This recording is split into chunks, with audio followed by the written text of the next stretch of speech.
aqui novamente para continuarmos aí os nossos estudos virtuais. E nessa aula de hoje nós temos o capítulo 7, frente de Química 2. Esse capítulo, pessoal, tem por título Equação Geral e Transformações Gasosas. Então vamos recapitular aqui. A matéria, ela se encontra em três estados físicos: sólidos, onde eu observo que as partículas estão bem juntas umas às outras, os átomos. Líquido, eu já tenho que moléculas mais separadas, um pouco mais distantes. E no estado gasoso, elas estão bem distantes. Então, o objetivo de estudo deste capítulo é apenas o estado gasoso, onde eu observo o quê?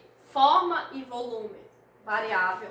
Como as partículas estão, as moléculas estão bem distantes uma das outras, eu tenho uma desordem molecular, porque elas estão vibrando e se movimentando ali no recipiente que as contém. Beleza? Então vamos focar nosso estudo aqui no estado gasoso. E quando eu falo de estado gasoso, eu trabalho com três variáveis: temperatura, pressão e volume. E eu analiso as variáveis num estado inicial, que eu vou chamar de 1, e num estado final, que eu vou chamar de 2. Então eu tenho o seguinte: para o estado inicial, eu vou ter P1, pressão 1, V1, volume 1, T1, temperatura 1. Para o estado final, eu tenho P2E2, T2.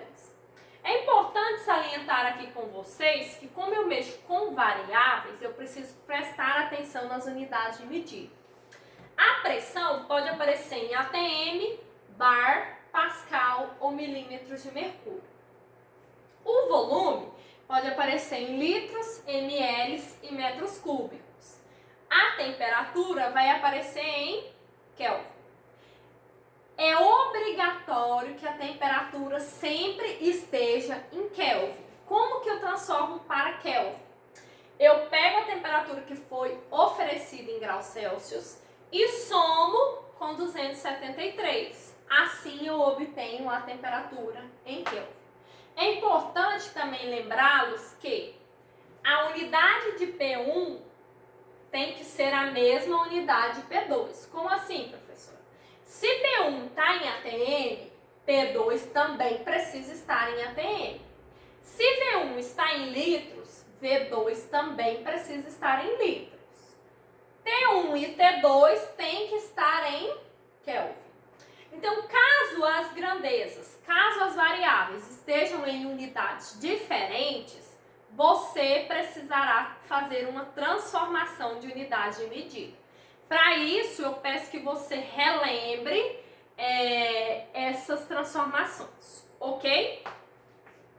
A partir da equação geral dos gases, eu posso obter as transformações gasosas. Por quê? Porque as transformações gasosas nada mais é do que manter uma das variáveis constantes. Então, por exemplo, não tenho três variáveis na equação geral dos gases? Se a temperatura for constante, eu tenho a primeira transformação gasosa, que é a transformação isotérmica.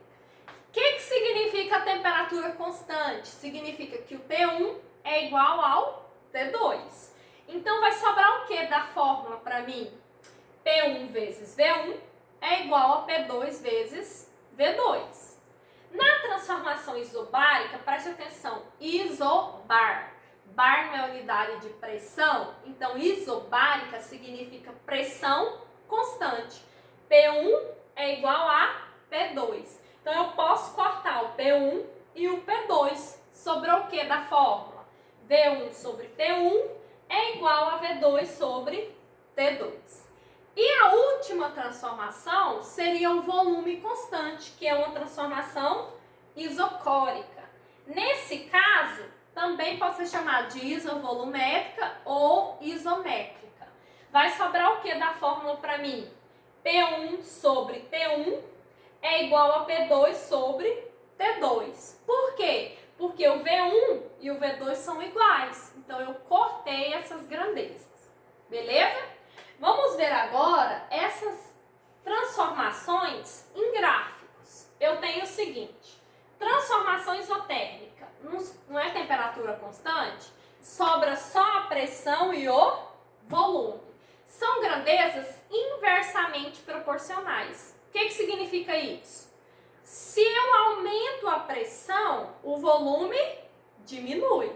Então, inversamente proporcional significa que um vai aumentar e o outro vai diminuir. O gráfico será uma curva. A pressão está diminuindo, o volume está aumentando. Na transformação isobárica, a pressão é constante. Se a pressão é constante, sobrou para mim o volume e a temperatura, que são diretamente proporcionais. Então, eu tenho aqui, ó, uma reta, onde aumentou o volume, aumentou a temperatura. A mesma condição eu observo na isobárica, quando a pressão é constante. Vou ter, quando o volume é constante, perdão, na isocórica, vou ter pressão versus temperatura. Aumenta a pressão, aumenta a temperatura. Vamos ver a aplicação disso em um exercício. Para isso, eu vou resolver o exercício conceitual de número 1 do livro didático de vocês, tá? Então, eu tenho aqui, ó, contendo 1 litro de gás hélio, um balão de borracha foi solto em uma praia a 27 graus Celsius e 1 atm. Então, aqui, pessoal, o exercício já trouxe para mim as condições iniciais. Qual é o P1? 1 atm. Qual é o V1? 1 litro. Qual é a temperatura? 27 graus Celsius. Pode estar em graus Celsius? Não. Então, eu somo com 273 e chego em 300 Kelvin. Continuando. Calcule o volume do balão em litros em uma altitude em que a pressão atmosférica passou a 0,8 atm e a temperatura para 17 graus Celsius. Então, ele quer o quê? A condição final, o volume final, sendo que a pressão final é 0,8 e a temperatura final é 17 graus Celsius. Só que, obrigatoriamente, a temperatura precisa estar em Kelvin. Somando com 273, vai dar 290 Kelvin. Agora, pessoal, como é um exercício que envolve as 3 variáveis, em nenhum momento ele me disse temperatura está constante, volume está constante, pressão está constante. Eu vou utilizar a equação geral dos gases, onde aparecem as 3 variáveis. Nesse caso, basta eu substituir os valores. P1, 1. V1, 1. T1, 300. É igual a P2 vezes V2 sobre 290. Resolvendo essa conta e isolando o V2, eu vou chegar no valor de 1,2 litros. Bom, pessoal, é isso que eu tenho para vocês nessa aula de hoje. Então, recapitulem aí o que foi explicado e resolvam os exercícios que foram propostos. Beleza? Tchau!